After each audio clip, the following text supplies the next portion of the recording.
Bom dia, boa tarde, boa noite, pessoal. Estamos de volta com o Godcast, o nosso podcast da Rede Vida Church. Hoje com meu amigo, pastor Paulo Henrique, o nosso pastor PH, direto de Goiás, torcedor do Goiás, Isso. apoiou do CRB, mas tá aqui para falar, você nos contempla com a sua presença aqui na nossa igreja, graças a Deus, e vai comandar o Ministério Jovem, não é isso? Isso. Gente, é um prazer estar aqui com vocês e estar aqui com o Léo. Léo é meu amigo e a gente vai poder falar um pouquinho sobre juventude, né, e o Ministério de Jovens também. Como é essa história? Porque hoje em dia você vê poucos jovens nas igrejas.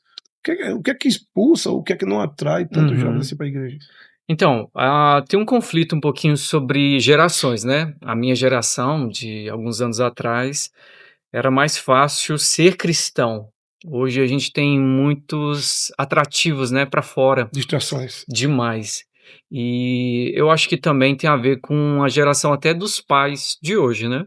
A gente vê pais céticos, críticos, até crentes, né, então primeiramente eles olham para os pais não estão animados, a fé está lá embaixo, então eles têm essa aversão um pouquinho sobre igreja, então o desafio começa primeiramente em É casa. porque diz que filho faz o que o pai faz, não faz o que o pai diz, né? Também, também. Eu acho que o maior desafio hoje mostrar para o jovem cristão que ele tem que ter a sua própria caminhada, né, e aí ele vai desenvolver a fé dele.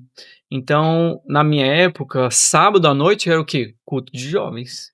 E hoje, Legal. sábado à noite, de forma geral, é um lazer, um passeio, fora aqueles que estão se perdendo, né. Então, o difícil hoje é trazer esse jovem para essa mentalidade, que tem que servir ao Senhor e tem desafios até mesmo de olhar para dentro da sua casa, mesmo cristã, mas ele não consegue desenvolver a fé. Você acha que a tecnologia influencia nisso? Com certeza, Muito. Você chega, antigamente chegava na mesa, ficava todo mundo conversando. Hoje chega na mesa, tá cada um com todo mundo seu, celular, né. seu celular, não é isso? Então, eu teve uma cena interessante, porque a gente foi lanchar, eu, a Wayne, e a gente estava numa mesa e do nosso lado tinha 4 idosos, e os 4 idosos estavam mexendo no celular sem conversar. Então, a tecnologia tem muita coisa boa, mas querendo ou não, a tecnologia também nos afasta, né. Ela nos distancia Ele de pessoas que estão perto, ele né. aproxima os que estão longe e afasta os que estão Isso, perto. isso. E eu acho que o problema da tecnologia hoje é a quantidade de informação. Saiu uma matéria interessante dizendo que hoje uma criança de 7 anos tem mais conhecimento do que o imperador César, daquela época. Sim. Então, a gente tem um volume de informação, e infelizmente tem muita desinformação. Isso aqui é desse ramo, você sabe o que que é isso, né? É muito dinâmico, mas também a desinformação também é muito Sim. abrangente. E eu acho que isso atrapalha muito também para as pessoas sentarem e lerem a Bíblia. Qual a maior dificuldade? O senhor tem 2 filhos, né, tudo bem que eles são muito novos hoje, mas tem amigos nossos aqui que têm filho na faculdade, no high Uhum, school. Muito difícil um jovem que uhum, recebeu a palavra aqui na igreja uhum. tentar passar ela para os seus colegas. Você sabe Sim. que rola até um preconceito, um bullying, vamos dizer assim, Sim, né. sim, sim. Acho que a cultura americana aqui nos Estados Unidos também é parecido com o Brasil de forma geral, né. A gente vê nas universidades a quantidade de pensamentos de esquerda, né, então, pensamentos que são anticristãos, Isso. né, então não tem como. Você vai ver ideologia de gênero, você vai ver pessoas falando sobre aborto, você vai ver pessoas, tentando negar a fé cristã, que querendo ou não, o pensamento ocidental, o pensamento da América é protestante, está Aham. centrado em Jesus, mas América, exato. a gente está vendo o quê? O contrário. Então, às vezes, o trabalho de pais, de mães, de pastores, de ensinar adolescentes, jovens, e quando eles entram na faculdade, eles vão se tornando imbecis, por quê? É uma lavagem cerebral com esses pensamentos. Então, é uma preocupação. Inclusive, a gente acompanhou isso lá no Brasil, um adolescente, assim, extraordinário, Léo. Ele foi ensinado no caminho de Deus, já estava pregando, mas ele ficou 6 meses dentro de um instituto federal, onde o pensamento marxista é muito grande, e ele começou a pôr em xeque sobre a Bíblia, sobre ideologia de gênero. Então, você vê que esse trabalho ele é muito cuidadoso e a gente tem que tomar bastante cuidado. Ele é muito importante mesmo. Eu me formei em jornalismo, um dos Uhum, cursos que eu me formei, e 98% era esquerdista no curso. uhum, sim, Então se eu não tivesse uma base, uma base bem séria, uhum, bem rígida dos meus pais, todo mun quem chegou lá mais ou menos, caiu para a sim. esquerda. A gente vê que, né, os cursos onde é tratado muito sobre humanas, né, Humanos é a a pior. gente vê que tem essa inclinação. Então o desafio do jovem, né, que está na faculdade é manter os valores, né, cristão. E você vai ver isso que, às vezes, tem esse conflito, né. Então, quanto mais a pessoa está alicerçada na palavra de Deus, nas experiências que ele tem pessoal com Deus, isso vai fortalecer. O senhor falou que você já foi do grupo de jovem no Brasil, não é isso? Sim. Qual a diferença de lá e daqui? Você acha que o jovem é a mesma coisa? Então, aprendendo um pouquinho ainda como é que é, Aqui, mas a gente vê que aqui, geralmente, os brasileiros, eles conseguem se reunir um pouco mais, né, é mais receptivo, mas aqui falta um pouquinho de calor humano, né. E eu acho que o desafio é a gente trazer essa identidade de pertencer, né, pertencer à família. Eu pertenço a essa igreja. Então, o jovem, por que que ele fica na igreja? Porque ele pertence a uma igreja. isso, Olha, é isso. minha igreja, é a minha família. Então, não é raro você ver, às vezes, jovens preferem ficar mais na igreja do que no ambiente de famílias, de parentes, de amigos. Por quê? Ali ele pertence. Então o pertencimento para o adulto, o idoso, não é tão importante, Sim. mas para o jovem sim. Ele só fica na igreja onde ele se identifica como igreja e tem amigos e parceiros para caminhar na vida dele. Se existe uma receita mágica para trazer o jovem para a igreja? Ah, não tem. Aquele que porque a gente tem gente aqui, muitas meninos e rapazes que estão meninas e rapazes que estão aqui na igreja que podem ser Uhum, facilmente colocados nesse grupo de jovem. Mas uhum. para ir buscar lá fora, tem que ter um trabalho diferenciado, né? É, o que a gente precisa entender que Ou se gerar atrativos para que o jovem venha para cá então, também. às vezes a preocupação nossa é de atrair, atrair, mas eu penso que talvez não é tanto essa atração de qualquer jeito. As pessoas têm que interessar, tem que ter o convite, lógico, claro, mas quando eles chegarem aqui, eles têm que ver algo diferente.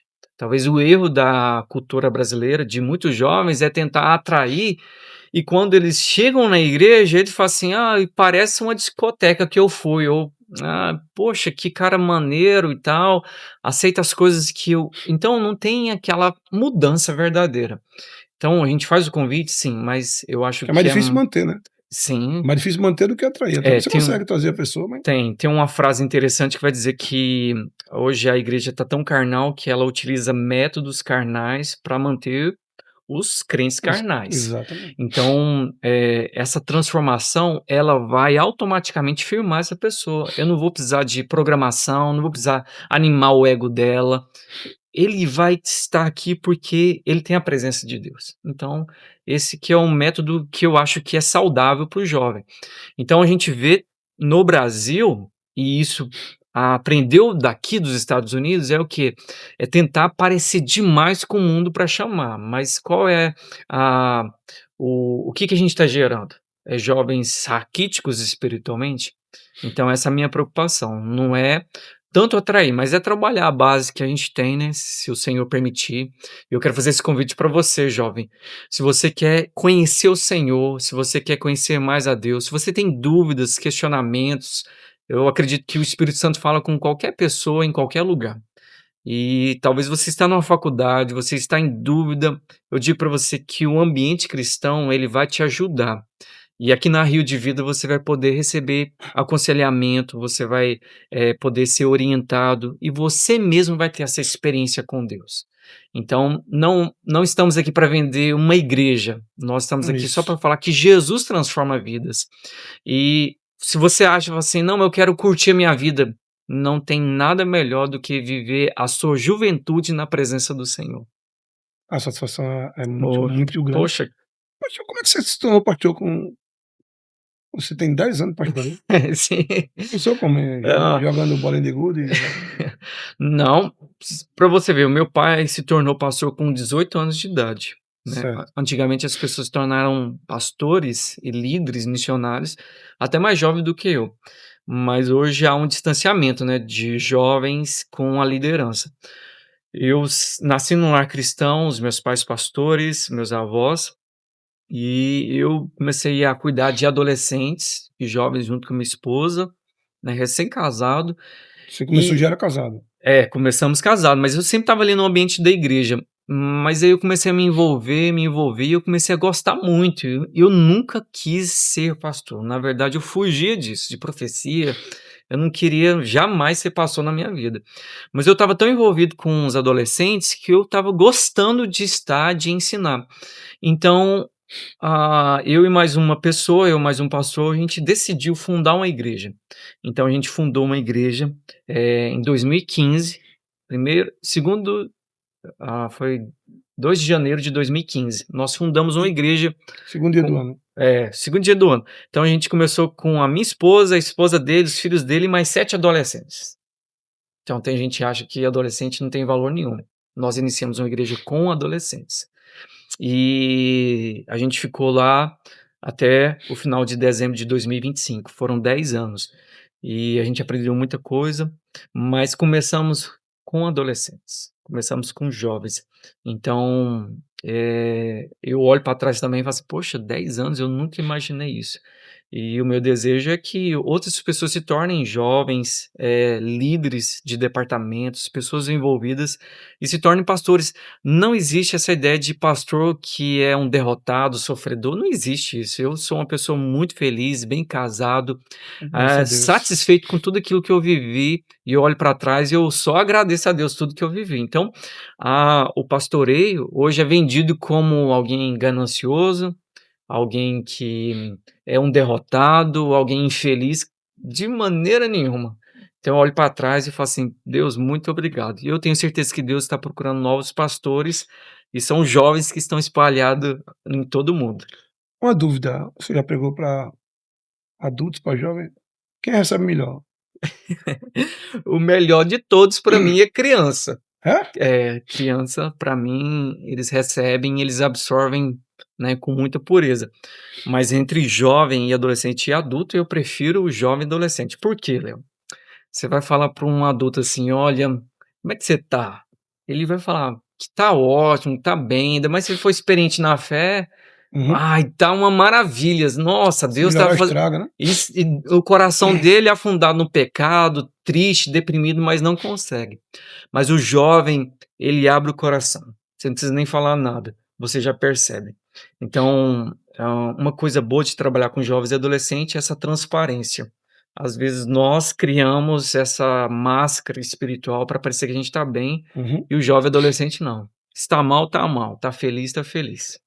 É, bom, espero que a gente consiga trazer mais e mais jovens para nossa rede de vida. A gente tem um predominante, acho que o maior é o kids, né, aqui na nossa igreja e os adultos, os jovens, né, mas acho que dá para a gente agregar mais, trazer mais Com certeza. pessoas, porque a gente tem um grupo de jovens, graças a Deus, são bem legais, estão na fé. E aí seria uma coisa o quê? Semanal, mensal? Como era lá no Brasil? Então, eu acredito que uma reunião saudável para jovens e adolescentes tem que ser semanal. E vai além dos cultos, né? Mas a gente vai começar e sem pressa, né? Não se começa nada com muita pressa, nem com muito oba-oba. Eu acho que vai começando, trabalha com os que tem, fortalecendo eles, e a gente pensa em de 15 em 15, e se Deus quiser, depois semanal, depois mais reuniões, e a ideia é despertar líderes, liderança para estarem com a gente, né. E eu quero falar para você, pai de adolescente, né, Isso. que está aqui em Dallas, em toda a região, e eu sei que a sua preocupação é válida, e eu acho que você deveria até mesmo preocupar muito com o seu filho, a vida espiritual. Você que é pai de filho da terceira cultura, porque é mistura de brasileiro com americano, seja qual Exato. for a cultura, é uma mistura, mas o seu filho tem que ser pastoreado. Acho que o desafio é A casa está na presença de Deus, mas também você trazer o seu filho para uma igreja saudável. E a igreja saudável que você pode encontrar aqui, eu sei que tem outras, mas eu falo por aquilo que eu conheço, é a Igreja Rio de Vida. Você pode trazer o seu jovem, seu adolescente, para que ele possa receber orientação espiritual, para que ele possa ser firme no Senhor. Não é lavagem cerebral, não é forçar nada, mas é ele ter um encontro com o Senhor, que isso vai fortalecer não só a vida dele como adolescente, mas também toda a sua geração, seus filhos e seus netos também. Guilherme está chegando Oh, para fazer parte ótimo, desse ótimo. ministério. Pastor, obrigado. Que isso, meu amigo. Obrigado mesmo. Prazer. Isso é? Com certeza. Pessoal, obrigado por mais esse nosso episódio aqui. Curtam nossas redes sociais, compartilhem, espalhem por aí. Nós estamos aqui na nossa igreja todos os domingos às 6 horas. Aqui na 2301 da Premier Drive. Quarta-feira temos nossos Overflow. Pleno McKinney em Leesville. E no última quarta-feira do mês a gente está aqui na nossa igreja a partir das 8 horas. Então escolha qual o melhor Overflow para você e participe também. Tá bom? Valeu, pessoal. Tchau, tchau. É nóis. Valeu, Léo. Valeu.